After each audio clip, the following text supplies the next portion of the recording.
आदाब अर्ज़ है। अभी हमें एक और हमारे साथ मेहमान है, उन्होंने हमें ज्वाइन किया है। उनके बारे में क्या कहूँ, बहुत बड़ी फ़ैन तो हूँ, साथ साथ उनको प्यार बहुत करती हूँ, बहुत रिस्पेक्ट करती हूँ। कहीं पे भी दिख जाए तो फ़िक्र नहीं होती है, वो कहते हैं ना फ़िक्र ना फाका, बिल्कुल भी नहीं होती। आपको ऐसा फ़ील होता है कि आपके पीछे किसी का साया है, आपके सर पे किसी का साया है, हाथ है, आपके लिए कोई दुआ करने वाला है, आपकी कोई फ़िक्र करने वाला है, आपको किसी चीज़ की टेंशन नहीं होती। और इतने बड़े लेजेंड आज हमारे पास मौजूद हैं।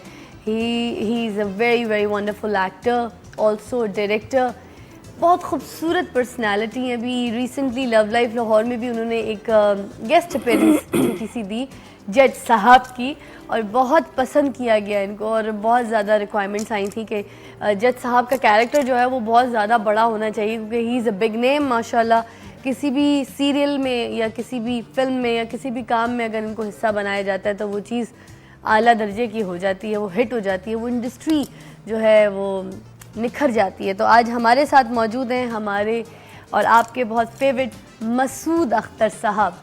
आदाब अर्ज़ है जी। वालेकुम सलाम। ठीक ठाक है?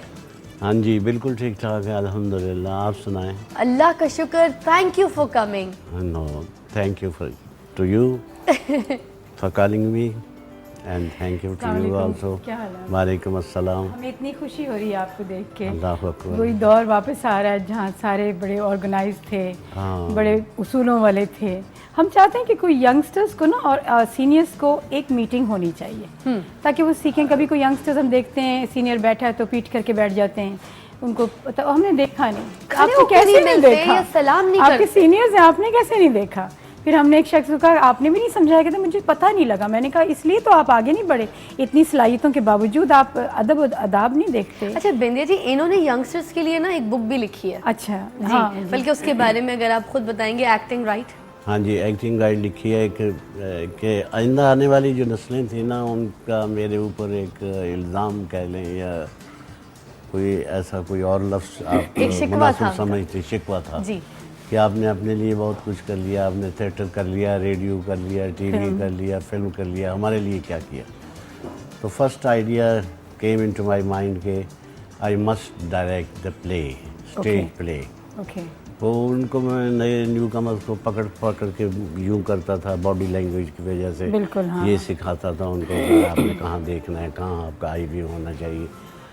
तो वो एक दो ड्रामा में किया, लेकिन बाकी सारे तो ये एक ही ड्रामे में तो नहीं आ सकते। हाँ। देन बाकी जो थे इन्होंने क्लेम किया कि जी अब जैसे आप बताते हैं हमें को बताता ही नहीं। बिल्कुल। मैंने कहा वो भी मेरी तरह आए हैं बेचारे। वैसे हम लोगों को भी किसी ने नहीं बताया था, लेकिन एक टेलीविज़न में रिहर्सल्स होती थी, बस उतना ही बताया था। Body language, turning, nobody taught us. I think we were born with that. I think we all were born with that. काफ़ी चीज़ें होती हैं इसमें। फुटवर्क होता है, बॉडी लैंग्वेज होती है, आपका ओरल होता है, हाँ। आपका एक्सप्रेशन होता है, आपका एक्शन होता है। हाँ। ये सारी चीज़ें मिल के फिर बिल्कुल। आपकी जो फीलिंग्स हैं, दैट इज़ योर एक्टिंग। आप कितने भी अच्छे डायलॉग बोल रहे हो। ये जो टीवी और फिल्म में होता है ना, फुटवर्क और मूव और लाइट देखना एंड ऑल दैट, तो क्या थिएटर और टीवी स्क्रीन में फ़र्क होता है इनका फुटवर्क का या मूवमेंट्स का? नहीं, मूवमेंट वही होती हैं, मूवमेंट वही होती हैं, लेकिन ज़रा इसका ग्राफ जो है वो डाउन कर लेते हैं टीवी के लिए। टीवी के लिए, रेडियो में तो खड़े होकर बोलते हैं ख़ुसूसी तौर पे टीवी के लिए। लेकिन हम फिल्म में जब जाते हैं तो हमारा जो पहले नहीं था, जब उर्दू फिल्में बनती थी, जब पंजाबी फिल्में बनी तो उन्होंने कहा जी लाउड दें, जैसे आप थिएटर में एक्सप्रेशन देते हैं। थिएटर की मैं आपको एक बुनियादी बात बताऊं कि हमारे 7000 जो थे, थिएटर में माइक यूज़ नहीं होता। हमारे 7000 जो थे वो कहते थे कि देखें कि 1000 का हॉल है, सबसे लास्ट सीट पे एक कपल बैठा है जिसकी एक की कुव्वत समात कमज़ोर है और एक की कुव्वत बसीरत कमज़ोर है। इतना लाउड बोलें कि उन तक आपकी आवाज़ पहुँचे और इतना लाउड एक्सप्रेशन दे कि वो उन तक आपका जो एक्सप्रेशन है वो जिसकी बसीरत कमज़ोर है उस तक पहुँचे और वो समझे आपकी बात। और फिर हॉल्स भी तो बहुत बड़े होते हैं, वॉइस थ्रो करना पड़ता है, एक बोलना होता है, एक थ्रो करना होता है, वो बड़ा। अच्छा, आपने लाउड एक्सप्रेशन की बात की तो मैं बात को बल्कि हमारे टॉपिक की तरफ लेकर आना चाहूँगी कि जब ज़िंदगी में किसी को बहुत ज़्यादा तकलीफ़ हो, दुख हो, अकेलापन हो, आप उस लोनलीनेस में जब एक रह रहे होते हैं, एक वाइट चिट्टी दीवार और ज़मीन और छत के दरमियान चार दीवारी, जो एक कैद मैं कहती हूँ, अकेलेपन की जो कैद होती है, तो उसमें वो लाउडनेस क्यों नहीं दिखा सकते हम अपने आप को, या अपने आप से क्यों नहीं इजहार कर सकते कोई शिकवा या कोई बात या I think cultural anything, you know, like जैसे बिंदिया जी की लाइफ अकेलेपन आप की करें, आप अपने डोर बंद कर लेना ताकि आपके पड़ोसी जो हैं वो बेचारे वो डिस्टर्ब ना हो। आप अपने दरवाजे खिड़कियां बुलंद करें, और बल्कि अगर आपने दुआ मांगनी हो तो फरमाने रसूल है कि गिड़गड़ा के दुआ मांगो। बिल्कुल। गिड़गड़ाएंगी आप ऊंची आवाज़ में, रोएंगी भी उसमें। जब हम इसके सामने आते हैं तो ये या तो ऑडियो वाला हम पे एतराज़ कर रहा है कि आपकी साउंड जो है वो फट रही है जी, ये ब्लास्ट कर रहा है, ये इसकी अजीब सी आवाज़ आ रही है, तो हमारा जो ऑडियो लेवल होता है वो बहुत कम आ जाता है, नीचे आ जाता है। रेडियो में भी ऐसे ही है। एग्जैक्टली हुआ ये था कि जब इब्तिदा में फिल्म शुरू हुई तो हम वैसे ही थे जी। और एक और चीज़ भी वेरी इम्पोर्टेंट कि हमें कैमरा सेंस नहीं थी उस वक्त जब हम गए थे वहाँ। तो अल्लाह ताला जन्नत नसीब करे, हसन तारक साहब है, वेरी बिग नेम, तो उन्होंने ऐसे रेलिंग लगाई, उस पर कैमरा रख दिया, मैं और नदीम साहब थे। तो मुझे कहते आपको मैं फोरग्राउंड में रख रहा हूँ और वो आपके पीछे पीछे हैं, आपने ये डायलॉग बोल दे। मैंने सीधा मुंह रख के बोल दिए। तो उन्होंने कहा इधर आओ, उल्लू के पट्टे तुम्हें कैमरा सेंस नहीं है? मैं कहा सर मैं उस जगह से आया हूँ जहाँ 4-4 कैमरे हैं, हम जिधर को भी मूव करें, हाँ हमारा जी। प्रोड्यूसर जिधर मर्जी कट कर जाए, बिल्कुल सिंगल कैमरे की हमें सेंस नहीं है। इवन नदीम साहब को नहीं थी। इवन नहीं।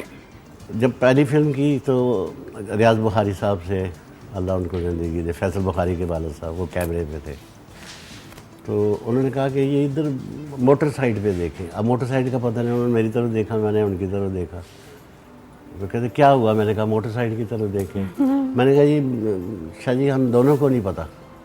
कहने लगे इधर आ जाएं दोनों, ये मोटर साइड है, ये व्यू फाइंडर है, ये इसका बैलो है, ये इसकी मैगज़ीन है। एक दफ़ा मैं फिर रिपीट करता हूँ, फिर आपको मुझे बताना है। एक दफ़ा उन्होंने फिर रिपीट कर दिया, फिर वो उंगली रखते थे, हम दोनों ने 3-3 दफ़ा बता दिया उनको। फिर उनको सारी फिल्म में मुश्किल पेश नहीं आई, बल्कि हमें सारी लाइफ में मुश्किल पेश नहीं आई, कोई भी कैमरामैन या डायरेक्टर। अच्छा, आपने बिंदिया जी के साथ काफ़ी काम किया है। अब मेरा सवाल ये है कि आपने एज इंसान इनको कैसे पाया? मगर एक छोटा सा वक्फा हमें दरकार है, वक्फे के बाद हम आपका ये जवाब लेंगे। आप हमारे साथ रहिएगा। मैं बिंदिया जी के लिए एक अच्छा रिश्ता ढूंढ रही हूँ, और मैं आज आपके सामने एज अ होस्ट या फिर कोई एक्ट्रेस या फिर कोई पर्सनालिटी बन के सामने नहीं हूँ, बल्कि मैं एक रिश्ते वाली की हैसियत से आपके सामने हूँ। और मैं मांग रही हूँ एक अच्छा रिश्ता बिंदिया जी के लिए, जो उनकी लाइफ में रंग भर सके, खुशियों के रंग। तो स्क्रीन पे नंबर स्क्रॉल होंगे, वो आप देख सकते हैं ब्रेक के बाद, और हमें कॉल्स भी कर सकते हैं। कॉल्स का सिलसिला भी शुरू करना है, अदाब अर्ज़ है।